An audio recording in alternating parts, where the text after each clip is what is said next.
예, 우리는 이제 오후 예배 시간에 제가 설교할 때는 스가랴를 합니다. 이 금요기도에 나오신 분들은 아시겠지만 학계를 합니다. 근데 이 두 사람이요 같은 해에 이 몇 개월 상관을 차이를 두고 메시지를 전해요. 그 전하는 메시지는 바로 성전을 건축하는 것이죠. 여러분, 이 구약에 아주 큰 사건이 굵직굵직한 사건이 나오는데 뭐 특별히 이제 이 아브라함 후손들이 이집트에 들어가서 430년 있다가 출애굽하는 사건도 있고, 또 광야에서 40년을 사는 사건도 있고요. 또 뭐 국가가 건설되어지고 왕정이 시작되는 사건도 벌어지지요. 그러나 이스라엘에게 슬픔의 사건도 있는데, 그것은 바로 나라가 망한 사건도 구약 성경에 기록되어져 있습니다. 이 나라가 남북으로 나누어지게 되고, 북이스라엘이 타락하여 BC 722년에 아수르의 포로로 잡혀가면서 그들은 이 혈통을 유지하지 못했어요. 그래서 피가 섞이면서 이제 전통적인 이스라엘 혈통이 상실되어졌고, 남쪽의 일부 유대인들과 유다 혈통과 베냐민 혈통과 레위인 몇 부분만 이렇게 남아서 남쪽 유다에서 명맥을 이어오다가 BC 586년 이제 바벨론이 아시아 지역을 이제 점령할 때, 그 지중해 동부 연안을 차지할 때에 그때 같이 멸망을 하게 되지요. 그래서 70년간 이 포로 생활을 하게 되고, 그리고 돌아오게 됩니다. 돌아온 해가 BC 536년이 됩니다. 이 70년이라는 것은 BC 605년에 다니엘이 1차로 잡혀가게 되는데, 그때는 나라가 망하지 않았어요. 비록 나라는 망하지 않았지만 많은 수의 유다인들이 포로로 바벨론으로 잡혀가게 되고, 3차에 거쳐서 포로로 잡혀가서 마지막 세 번째 포로로 잡혀갈 때가 바로 나라가 망한 BC 586년이 됩니다. 그래서 70년이 차서 BC 536년에 이제 다시 돌아오게 됐죠. 제가 시험 치진 않습니다. 몇 년도 이거 묻진 않으니까 쓱 지나가시면 돼요. 하여튼 그렇구나. 어쨌든 포로로 잡혀가서 70년 만에 돌아오게 되는데, 돌아오게 된 계기가 그들을 지배했던 바벨론이 멸망하고 이 페르시아의 고레스 대왕이 등극하면서 이제 포로 귀환이 이루어지게 됩니다.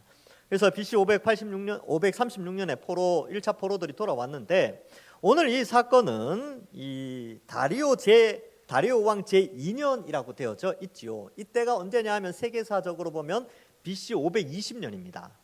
그래서 BC 520년이니까 BC 536년에 1차 포로로 돌아오면서 16년이 흘렀어요. 근데 이 16년이 흐르는 동안에 어떤 일이 벌어졌냐 하면 이 정권이 바뀌게 됩니다. 이 페르시아의 정권이 바뀌어요. 고레스는 유대인들에게 그리고 이방 민족에게 굉장히 선대를 했습니다. 그래서 고레스 이제 우리 뭐 세계 인권 선언문 이런 거 보면 다 고레스가 선포했던 그 각 나라 민족을 존중하는 내용들이 세계 인권 선언문에 많이 도용되어져 있습니다. 그래서 이 고레스는 굉장히 타민족에 대한 선대하는 역할을 했지만, 그의 아들이었던 캄비세스 2세가 특별히 이 유다 지역을 통치할 때는 굉장히 유다 지역을 힘들게 했어요. 그래서 억압 정책을 강하게 핌으로 말미암아 성전을 건축하다가 이 성전이 중지가 되어집니다. 건축이 중지되어지고요. 또 마침 그때에 성전을 건축하려고 할 때 북쪽의 사마리아 사람들, 즉 아수르의 포로로 잡혀간 사람들이지만 그 가운데 남아있는 이스라엘 사람들이 이제 이방 민족과 피가 섞이면서 그 북쪽 이스라엘 지역에 정착한 사람들을 사마리아 사람이라고 하는데, 이 북쪽 사마리아 사람들이 남쪽 유다의 예루살렘 성전 건축을 방해하기 시작했어요. 그래서 이 페르시아 본국에 상소문 같은 거 있잖아요. 뭐 오늘날로 치면 뭐 그런 거, 국민신문고 이런 거 막 올려가지고 지금 유다가 반란을 일으키고 있다. 지금 성전 건축하는 게 이게 종교적인 현상이 아니라 이거는 정치적인 거다라고 하면서 해서 이제 결국 캄비세스 1세가 이 성전 건축을 멈추게 하게 됩니다. 뿐만 아니라 이 성전 건축을 하면 이제 예전처럼 하나님께서 이스라엘을 복 주시고 잘 먹고 잘 살게 할 줄 알았는데, 보니까 한재가 들었어요. 학개서 1장에 나오죠. 한재가 들고 막 열심히 일하지만 그 전대는 구멍이 뚫려가지고 이 돈을 모을 수가 없는 거죠. 왜냐하면 계속 경제적으로 어려운 거예요. 그러니까 이 유대인들이 성전을 건축하려니까 북쪽 사마리아 사람들이 방해하죠. 또 페르시아 정권 자체가 유대인들에 대해서 비우호적이었죠. 거기에다가 경제적으로 어려움을 겪게 되니까 성전 건축을 멈춰버렸어요. 그래서 거의 한 15년 정도를 빈 채로 둡니다. 제가 금요일도 설명했지만 여러분 건물이요 한 해만 비어도 한 달만 비어도 거미줄이 쳐지고 또 들짐승들이 들어와서 살기도 하고요. 뭐 쥐들이 들어오기도 하고 뭐 야생 짐승들이 들어와서 다 삽니다. 오늘날에야 뭐 창문 이런 게 있지만 옛날에 그런 게 있었겠습니까? 근데 십몇 년을 성전이 방치되어 있으니까 어땠을까요? 폐허가 되어 있겠죠.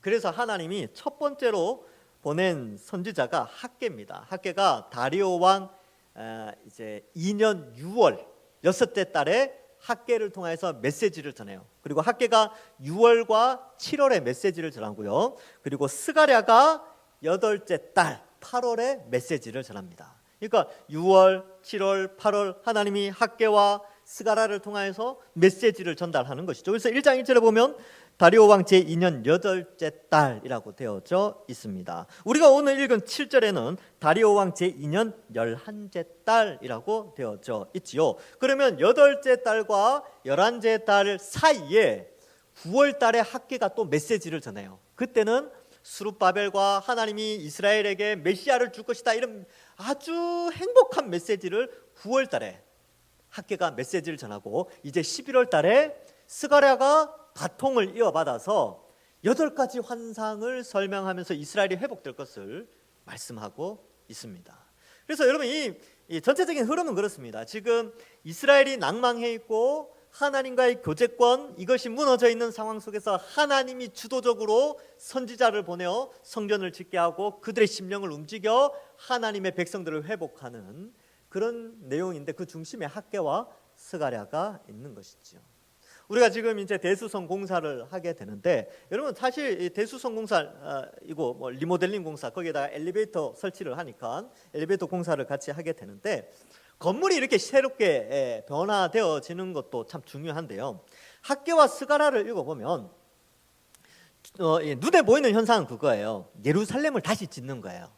그런데 내용을 꼼꼼히 살펴보면요, 건물을 짓는 것보다 하나님은 그 건물 안에서 활동하는 하나님의 백성들의 신앙을 다시 짓도록 학개와 스가랴를 보냅니다. 이게 아주 좋은 거죠. 왜냐하면 거룩한 곳이 지어졌는데 그 거룩한 곳을 사용하는 사람들도 거룩해야 되거든요. 근데 거룩한 것이 지어졌는데 그곳을 사용하고 드나드는 사람들이 부정하면 그 건물도 부정해지기 때문에 하나님은 동시에 건물과 함께 그 속에 있는 사람들을 새롭게 하게 됩니다. 그것이 바로 학개와 스가랴에게 주어진 그 시대의 사명이었죠. 오늘날 우리도 마찬가지입니다. 우리가 이제 건물이 올라가잖아요. 이제 좀 있으면 뭐 이렇게 돼요. 이렇게 더 잘 지어지겠죠. 옛날보다는 좀 더 나은 모습으로 이렇게 멋지게 지어질 겁니다. 그러면 그때 야 건물이 좋다라고만 머무르는 것이 아니라 우리의 신앙은 얼마나 리모델링 되어져 가고 있는가, 얼마나 우리의 신앙은 회복되어지는가, 우리가 이 아름다운 예배당에서 하나님께 예배 드릴 만큼의 거룩한 존재로 리모델링 되어져 가고 있는가도 우리가 한번 생각을 해보자는 것이죠. 그래서 제가 좀 의도적으로 학개와 스가랴 말씀을 좀 살피고 있는 것입니다. 이 시대에 우리의 과업과 지금 우리 동산교회에 주어진 영적인 과업과 실제적인 사역의 과업들과 그 옛날 500-600년 전에 이들의 과업과 아주 좀 약간의 연속선상이 있다라고 판단을 해서 함께 이 본문을 살펴보는 것이죠. 그래서 이제 오늘 이 말씀 듣고 바깥에 나가서 보시면 또 느낌이 또 다르실 거예요. 나도 이제 내가 허물어야 될 것은 다 허물어 버리고 새롭게 되어져야 될 것은 새롭게 해야 되겠구나. 그래서 이제 여러분 예전에 여기 막 철거했잖아요. 계단 철거하고 뭐 이제 벽 철거하고 막 했죠. 우리가 철거해야 될 거. 지금 이제 다시 새롭게 하기 위해서 뭔가 철거를 해야 새로워질 거 아닙니까? 뭔가 걷어내야 될 것들은 뭘까? 내 속에 있는 뭐 탐심과 정욕과 뭐 이런 것들 다 걷어내야 돼. 해체시키고 새롭게 하나님의 말씀과 하나님이 원하시는 신앙으로 우리는 리모델링 되어져야 되는 것이죠. 이를 위해서 보내진 사람이 학개와 스가랴입니다. 그래서 오늘 메시지도 굉장히 회복의 메시지, 그리고 위로의 메시지가 되는데 말씀을 함께 살펴보겠습니다. 이 1장부터 8장까지는요. 이 스가랴를 두 부분으로 나누는데 1장부터 8장까지는 이 8개의 환상이 나옵니다. 그리고 그의 그 환상을 통하여서 메시지를 전달해요. 학개와는 좀 다르죠. 학개는 그냥 이제 그대로 그냥 건물 지어라 뭐 이런 거 이렇게 하는데, 스가랴는 하나님께서 특별히 환상을 보여주면서 그 환상을 통하여 메시아 시대로 끌고 가게 됩니다. 그래서 그런 좀 다른 점이 있는데, 자 일단 본문을 보시면 이제 오늘은 첫 번째 환상이 있죠. 화석류 나무 사이에 선 4명의 그 사람들을, 천사들을 묘사하고 있습니다. 자 말씀이 임하고요. 8절에 보면 내가 밤에 보니 한 사람이 붉은 말을 타고 골짜기 속 화석류 나무 사이에 섰고 그 뒤에는 붉은 말과 자줏빛 말과 백마가 있기로 이렇게 되어져 있지요. 그래서 4마리의 말이 등장하게 되는데 붉은 말, 그 자줏빛, 백마, 그리고 붉은 말이 2마리 정도가 나오게 되지요. 근데 여기 보면 화석류 나무라는 표현을 쓰고 있는데, 이 화석류 나무가, 그러니까 이 스가랴의 메시지를 처음 들은 사람들에게 화석류 나무라고 표현하면 항상 좋은 이미지예요. 왜냐하면 이 화석류 나무는 이사야 선지자가 이스라엘이 회복될 때의 나무를 상징했기 때문에 그렇습니다. 그래서 이사야 41장에도 이 표현이 나오고 55장에도 나오는데, 55장의 말씀을 제가 읽어드릴게요. 55장 12절과 13절에 보면 너희는 기쁨으로 나아가며 평안히 인도함을 받을 것이요 산들과 언덕들이 너희 앞에서 노래를 바라고 들의 모든 나무가 손뼉을 칠 것이며 잣나무는 가시나무를 대신하여 나며 화석류는 찔레를 대신하여 날 것이라. 이것이 여호와의 기념이 되며 영영한 표징이 되어 끊어지지 아니하리라. 이사야 55장은 메시아 시대의 도래를 꿈꾸며 하나님이 이사야를 통하여서 메시지를 전달하게 했는데, 그때 메시아의 시대가 도래할 때에 찔레가 없어지고 엉겅퀴가 사라지면서 등장하는 나무가 화석류 나무입니다. 이 화석류 나무는 꽃이 피는 이제 나무고요. 뭐 제가 이제 검색을 해보니까 도양금 나무래요. 그래서 제가 화석류 나무가 뭔지 궁금해서 찾아보니까 도양금 나무라고 돼 있길래 이것도 모르겠다. 도양금 나무는 또 뭐냐? 화석류 나무도 모르겠고 도양금 나무도 모르겠는 거예요. 근데 이제 설명은 그렇게 돼 있어요. 꽃은 흰색과 분홍색을 핀다. 그러니까 이쁘겠구나. 예. 여러분 우리 분홍색 옷도 많이 입으셨잖아요. 얼마나 곱습니까? 저도 분홍색 옷 예뻐해요. 그래서 분홍색을 띠고 흰색도 또 얼마나 이쁩니까? 그렇죠? 그래서 휴대전화도 흰색이 잘 팔린대요. 휴대전화도 분홍색이 잘 팔린답니다. 그만큼 흰색과 분홍색은 모든 사람들이 다 좋아하는 색깔이에요. 꽃도 그렇고. 그러니까 이 화석류 나무라는 것은 꽃이 피는 아름다운 그런 나무를 의미하고 푸른 상록수랍니다. 그러니까 이 잎이 시들지 않는 그런 상록수 나무, 에버그린이라고 하죠. 영원히 푸르름을 자랑하는 소나무처럼 그런 거죠. 그리고 키는 한 5m 자란답니다. 그러니까 건물 한 2층 높이까지는 자라는 거예요. 2층보다 조금 안 되겠죠. 그 정도 자라는, 그래서 이 찔레나 가시가 사라지고 화석류 나무나 무화과나 또 감람나무, 올리브나무 이런 것들이 막 피는 것을 이사야가 메시아 시대의 도래를 설명할 때 나타내는데, 이 화석류 나무가 이스라엘의 회복을 의미한다라는 것이죠. 근데 그 사이에 이제 4명의 천사가 말을 타고 등장하게 됩니다. 자, 그래서 9절에 보면 내가 말하되 내 주여 이들이 무엇이니까 하니 내게 말하는 천사가 내게 이르되 이들은 무엇인지 내가 내게 보이리라 하니, 이렇게 설명합니다. 지금 환상이 보여지고요. 그 환상을 설명하는 천사가 따로 있습니다. 요거는 이제 구약 성경이나 신약 성경에 하나님이 환상을 설명해 주는 방식인데, 해석하는 천사가 항상 등장하게 됩니다. 선지자라고 어떻게 다 알겠습니까? 그죠? 근데 선지자가 어떤 환상을 봤는데 이걸 모르겠는 거예요. 그래서 옆에서 해석해 주는 천사가 그것을 설명해 주는데, 에스겔의 환상에도 보면 해석하는 천사가 등장하고, 우리가 앞서서 살펴봤던 다니엘의 이 환상 가운데서도 천사가 등장하여서 계시를 설명해 주고, 여기 스가랴에서도 역시 환상을 보여주시는 하나님이시지만 역시 옆에서 천사가 계시의 메시지를 해석을 해주게 됩니다. 사도 요한도 마찬가지였죠. 요한이 밤모섬에서 환상을 볼 때 역시 천사가 설명을 해주는 장면이 등장하게 됩니다.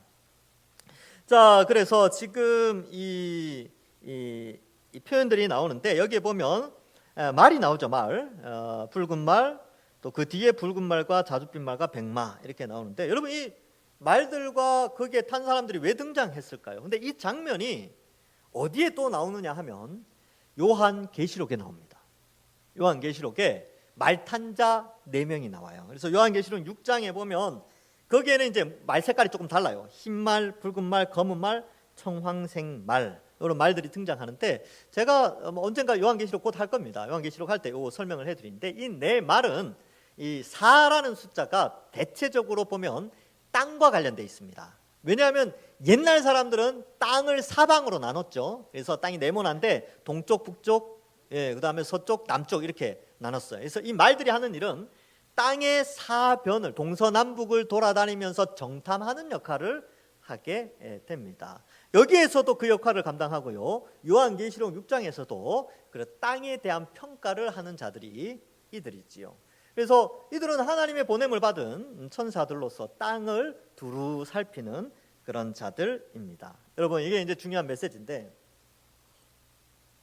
지금 이제 우리는 이제 지구가 동그랗다는 거 알죠?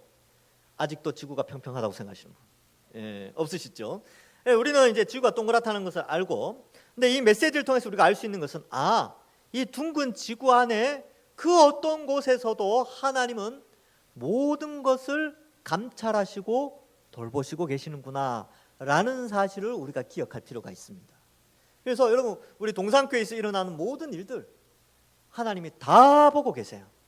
여러분들의 또 이 흩어져서 각자의 삶 속에서 살아가는 삶의 모습들까지 하나님이 다 알고 계십니다. 그래서 하나님께서 이 모든 것을 다 알고 계신다. 그리고 사방에 동서남북에 이들을 보냄으로 말미암아 하나님께서 모든 환경을 이미 다 알고 있다는 것을 나타내고 있는 것이지요. 자, 그래서 이들이 보고를 하게 됩니다. 그리고 10절에 보면 그렇게 나오죠. 화석류 나무 사이에 선자가 대답하여 이르되 천사입니다. 이는 여호와께서 땅에 두루 다니라고 보내신 자들이다. 이렇게 표현하고 있죠. 그래서 땅에 두루 사방으로 돌아다니는 자들입니다. 그래서 11절에 그들이 화석류 나무 사이에 선 여호와의 천사에게 말하되 이 그들이 누구냐면 이 사방에서 온 말탄 자들이에요. 그리고 천사가 따로 있는 거죠. 근데 사방에서 온 자들이 사석류 나무 사이에 서 있고 역시 화석류 나무 사이에 천사가 있는 거예요. 근데 그들이 천사들에게 보고하고 천사가 그것을 스가랴에게 이야기해 줍니다. 그들이 어떻게 보고하느냐 하면 11절에 우리가 땅에 두루 다녀보니 온 땅이 평안하고 조용하더이다 하더라 이렇게 되어 있습니다. BC 520년에 다리오가 등극하고 2년째죠. 이때가 나라가 참 평안할 때입니다. 전쟁도 없고 그때예요. 고레스가 페르시아의 왕으로 등극한 다음에 그가 죽고 아들 캄비세스가 등극했지만 그도 역시 긴 통치는 하지 못합니다. 그런데 나머지 아들이 없어가지고 그 다음에 또 이제 다른 왕이 등장했지만 3개월밖에 통치 못하고 이제 고레스의 딸의 남편 뭡니까 사위죠. 그래서 고레스의 사위인 다리오가 이 정권을 가지게 돼요. 재밌는 게 성경에 다리오라는 이름이 많이 나오는데 이 고레스의 장인 이름도 다리오고요. 고레스의 사위 이름도 다리오예요. 뭐 이런 거죠. 이제 우리로 치면 장인 어른이 성이 김씨야. 사위를 받아들이는데 사위도 성이 김씨야. 뭐 이런 거죠. 아니면 장인 어른의 이름이 뭐 예를 들어서 철수인데 사위를 맞아 해보니까 사위 이름도 철수야. 근데 역사 기록은 어떻게 남기겠어요? 다 철수가 뭐 이렇게 남기겠죠. 마찬가지죠. 그래서 이 다니엘서에 보면 다리오 왕이 등장하는데 그는 고레스 대왕의 장인 어른이에요. 여기 나오는 다리오는 고레스 대왕의 사위입니다. 통일 페르시아의 4번째 왕이 되죠. 그래서 3번째 왕은 3개월밖에 통치를 안 했으니까. 근데 이 다리우스 이 왕이 아주 대단한 왕이에요. 근데 요때 BC 520년대는 이 페르시아가 좀 어느 정도 안정을 취한 때입니다. 그런데 이제 한 30년쯤 지나서 이 페르시아가 그리스를 점령하게 되죠. 그때 이 다리우스 왕이 페르시아 전쟁을 1차와 2차에 걸쳐서 하게 됩니다. 그래서 2차 전쟁을 흔히 마라톤 전쟁이라고 하는데, 여러분 42.195 올림픽 마지막에 경기 뛰잖아요. 그거 페르시아 2차 전쟁 때 그리스 사람이 그 전쟁에 승리한 것을 알리기 위해서 42.195 뛰어가서 우리가 이겼다 하고 예. 그래서 42.195km를 올림픽에서 이제 마지막에 뛰는데 그 전쟁, 그 마라톤 전쟁을 한 왕이 바로 이 다리오입니다. 이 다리오 왕이에요. 근데 이때는 이제 다리오가 등극하고 정권 초기이기 때문에 나라를 편하게 중앙 집권적으로 다스리기 위해서 잘 하다가 나중에 한 30년쯤 지나서 힘이 강해지고 나서 그리스를 점령하게 됩니다. 물론 그리스를 그 전에 어느 정도 타지하고 있었지만 반란이 몇 번 일어나니까 그걸 점령하기 위해서 하다 보니까 그랬는데 그때까지는 지금 이제 평안한 거예요. 그래서 이 네 명의 천사가 두루 돌아다니면서 땅이 평안합니다라고 말하는 것이죠. 이 단어 자체가 평안하다라는 것이 정착하다 이런 뜻이에요. 이게 흔들리거나 요동치거나 사람들이 막 우왕좌왕하는 것이 아니라 다들 정착해서 잘 살고 있습니다. 이런 뜻을 가지고 있는 것이지요. 그리고 조용하더이다라고 되어 있는데 이 조용하다는 말은 고요하니 전쟁의 소문도 없고 그렇다는 거죠. 그래서 이제 사람들이 잘 살고 있는 그런 때를 의미하고 있습니다. 자, 12절부터 17절까지는 근데 이제 천사가 하나님 이렇게 이제 땅이 편안해졌습니다. 하나님 이렇게 땅이 고요합니다.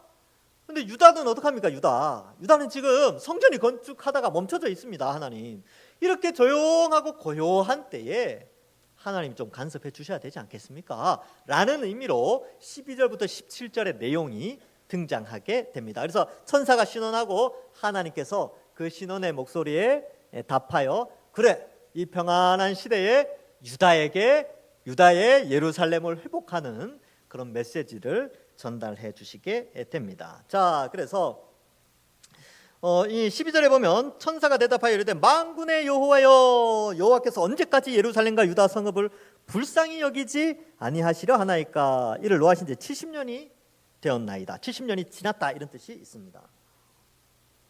그래서 포로로 잡혀간 지 70년이 지났고 70년이 지난 후에 16년이 또 지났어요. 다리오 왕 2년째니까. 그러니까 이 황폐된 지가 꽤 오래 된 것이죠. 자, 그래서 이러한 의미로 봤을 때에 하나님 이제는 이게 좀 돌봐 주셔야 되지 않겠습니까? 라고 말씀하고 있는 것입니다. 그래서 이 70년의 의미는 사실 우리가 좀 알고 넘어갈 필요가 있죠. 왜 하필 70년인가? 예레미야를 통하여서 이 70년의 의미를 하나님이 이렇게 말해 주셨습니다. 역대하 36장 21절에 보면 이에 토지가 황폐하여 땅이 안식년을 누림같이 안식하여 70년을 지냈으니 여호와께서 예레미야의 입으로 하신 말씀이 이루어졌더라. 예레미야 29장 10절에 보면 예레미야가 그렇게 예언을 하거든요. 다니엘서 9장 2절에도 나오죠. 곧 그 통치 원년에 나 다니엘이 책을 통해 여호와께서 말씀하신 선지자 예레미야에게 알려주신 그 연수를 깨달았나이다. 곧 예루살렘의 황폐함이 70년 만에 그치리라 하신 것이니라. 이렇게 되어 있죠. 그래서 통치 원년이 BC 538년인데 그때는 사실은 그러니까 정세가 좀 그랬습니다. 좀 여러 가지. 어쨌든 여기서 이걸 다 설명하기는 시간이 좀 걸리니까 어쨌든 고레스가 바벨론을 무너뜨린 그 해에 이제 이 70년의 의미를 깨닫게 되고 그로 말미암아 이제 고레스 원년에 포로들을 귀환하게 되는 것이지요. 그래서 이 70년은 안식의 개념이 있습니다. 이 예루살렘 땅, 특별히 남쪽 유다 땅은 원래 하나님께서 아브라함에게 약속하신 젖과 꿀이 흐르고 하나님과 그의 백성과의 교제의 장소, 하나님의 통치의 장소, 또 하나님의 그 임재의 장소로 이 예루살렘 성전이 사용되었는데 이게 다 무너졌어요. 백성들이 타락함으로 말미암아. 그래서 하나님이 그 땅을 안식년으로 보내려고, 그러니까 쉬게 해서 다시 새롭게 하려고 70년이라는 기간을 그곳에 비워두게 하신 것이죠. 그래서 70년이 찼으니까 천사가 이야기하는 거예요. 우리 이제 다시 돌아왔으니까 회복시켜 주시옵소서 이렇게 간구하고 있는 것입니다. 여러분 어떻게 보면 이 70년은 안식의 해인데 우리에게도 뭐 굳이 끼워 맞추자면 억지로 끼워 맞추면 좀 그런 게 생각도 해봅니다. 이 코로나가 어떻게 보면 이 교회를 새롭게 하고 또 다시 한번 우리를 돌아보게 하는 그런 기간의 2년 반이 아니었을까 이런 생각을 해보게 됩니다. 예배에 대한 거, 말씀에 대한 거, 또 교회가 무엇인가를 다시 한번 돌아보게 하는 계기가 되었고 이제 코로나가 끝나고 교회가 부흥성장을 하는데 아직도 어쩌면 연약해져 있는 모습들이 있다면 우리도 이 천사가 신원하는 만큼 우리도 하나님께 기도하는 것이죠. 주여, 이제 그 기간을 그 연단의 기간이 지났고 다시 우리가 회복하려고 하니까 하나님 도와주시옵소서, 이렇게 간구하게 되는 것이지요. 그래서 이 천사의 간구함은요, 바로 신앙의 회복, 또 예루살렘의 본질의 회복을 의미하고 그 예루살렘을 이용하는 그 백성들의 회복을 간구하고 있는 것입니다. 그래서 이러한 기도가 올려지게 되고 이제 여호와께서 선한 말씀으로 위로하시죠. 13절에 보면 선한 말씀, 위로의 말씀으로 대답하는데 세 가지로 대답합니다. 14절과 15절에 보면 내게 말하는 천사가 이렇게 되고 질투한다 이렇게 되죠. 15절에 보면 여러 나라들 때문에 심히 진노한다 이렇게 되어 있는데 14절과 15절은 뭐냐 하면 예루살렘을 괴롭힌 나라들에 대해서 하나님이 가만히 있지 않는다는 것이죠. 그래서 바벨론을 멸망시켰고요, 또 바벨론의 길을 터준 에돔에게도 하나님이 이 벌을 내리시게 됩니다. 그러나 하나님은 이렇게 이스라엘의 원수, 유다의 원수들에 대해서 하나님이 철저하게 갚아주시는 하나님임을 14절과 15절에서 나타내게 됩니다. 그리고 16절에도 이 건축에 대한 이야기를 하는데 이 모든 것이 바로 13절에 보면 선한 말씀, 위로하는 말씀이 되는 것이죠. 이 이사야 40장 1절과 2절에도 이 위로의 말씀이 나오는데 이 말씀은 무너져 있는 이스라엘을 회복할 때에 이 용어가 등장하게 됩니다. 이사야 40장 1절과 2절에 보면 너희의 하나님이 이르시되 너희는 위로하라, 내 백성을 위로하라, 너희는 예루살렘의 마음에 닿도록 말하며 그것에게 외치라. 그 노역의 때가 끝났고 그 죄악이 사함을 받았느니라. 그의 모든 죄로 말미암아 여호와의 손에서 벌을 배나 받았느니라 할지니라 하시니라. 그래서 이 예루살렘이 범죄한 것들에 대한 모든 것들이 사함을 받게 되고 회복의 때가 되었고 그러기에 너희는 서로 위로하라라는 메시지가 이사야서에 나왔는데 그 내용이 여기에서 그대로 등장하게 되는 것이죠. 결국 이들의 위로는 뭐냐면 예루살렘이 회복되는 것입니다. 그리고 예루살렘을 괴롭혔던 세력들은 멸망하게 되는 것이죠. 여러분, 여기에서 우리가 생각해 볼 것은 이제 우리는 신약 시대에 살잖아요. 우리는 성전하고 상관없어요. 지금 지리적인 위치에 지금 전쟁하고 있지만 그 이스라엘 땅의 예루살렘이라는 도시의 예루살렘 성전과는 우린 상관이 없어요. 왜냐하면 신약 시대에는 예수님을 통하여서 새 예루살렘, 우리가 바로 예루살렘 성전으로 세워졌기 때문에 그렇습니다. 그래서 예수님이 이 성전을 헐라 3일 만에 내가 일으키리라, 이건 본인의 성전됨을 말한 것이죠. 두 번째로 우리가 그리스도와 연합되어져서 함께 성전으로 지어져 가게 됩니다. 그렇죠? 그래서 우리가 다 성전이고 또 성령이 우리 속에 거하시기 때문에 우리가 예루살렘 성전이 되는 것이고, 요한계시록에 보면 하늘로부터 새 예루살렘이 내려오는데 마치 신랑을 맞이하는 신부와 같이 준비되었다라고 하면서 이 예루살렘을 교회 공동체로 설명하고 있습니다. 그러니까 우리가 다 새 예루살렘이지요. 하나님이 우리가 때로는 하나님과의 관계가 무너져 있고 때로는 하나님으로부터 신앙생활을 제대로 못한다 할지라도 하나님은 어때요? 우리를 회복시키시는 거죠.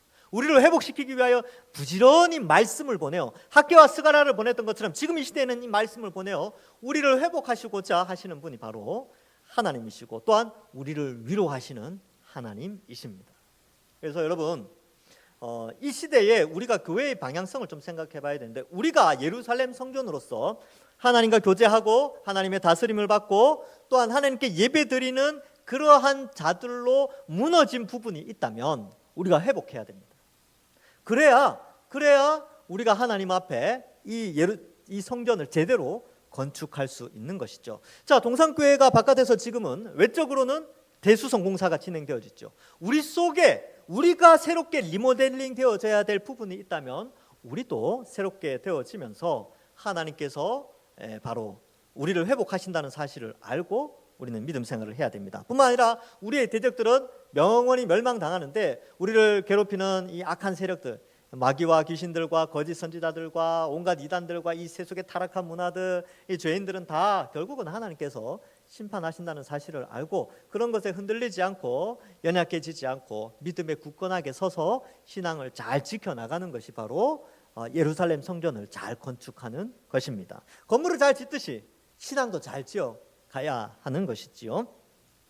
자, 16절에는 이렇게 돼 있죠. 그러므로 여호와께서 말합니다. 내가 불쌍히 여김으로 예루살렘에 돌아왔은즉 내 집이 그 가운데 건축되리니 예루살렘 위에 먹줄이 쳐지리라. 만군의 여호와의 말이니라. 그래서 지금 학개와 스가랴가 동시에 계속해서 설명하는 거예요. 자, 성전이 지어질 거야. 하나님께서 성전을 짓고 계신다라는 것을 설명해 주고 있습니다. 왜냐하면 사람들은 핑계 댈 수 있거든요. 왜요? 지금 국가적으로 봤을 때 북쪽 사마리아 사람들 여전히 눈 시퍼렇게 뜨고 우리 성전 짓는 거 방해할 텐데, 그래 다리오 왕이 어떤 성격을 가진지 우리가 어떻게 아냐고. 지금 성전 지을 때가 아니야. 경제적으로는 지금 먹고 살기 바쁘고 지금 야근해야 되는데 뭘 또 성전까지 지으라 그래. 막 그러고 앉아 있는 거죠. 그러니까 이스라엘 사람들의 머릿속에는 성전은 환경에 의하여서 지어진다라고 생각한 거예요.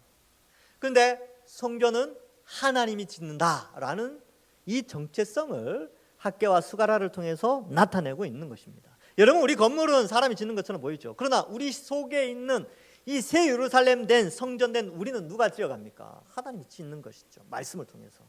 그래서 이러한 공사를 통하여서도요, 우리 자신을 한번 돌아봐야 돼요. 내 자신은 어떠한 존재로 서 있는가, 그리고 어떠한 수고함이 있는가. 그리고 사실 학개 같은 경우는, 학개는 이 총독 스룹바벨과 대제사장 요수아에게 메시지를 전해요. 그래서 성전을 짓는데 리더자들에게 너희가 이런 마음을 품으라라고 하면서 이렇게 메시지를 주지만, 스가랴는 모든 민족, 모든 그 백성들에게 메시지를 전달하게 됩니다.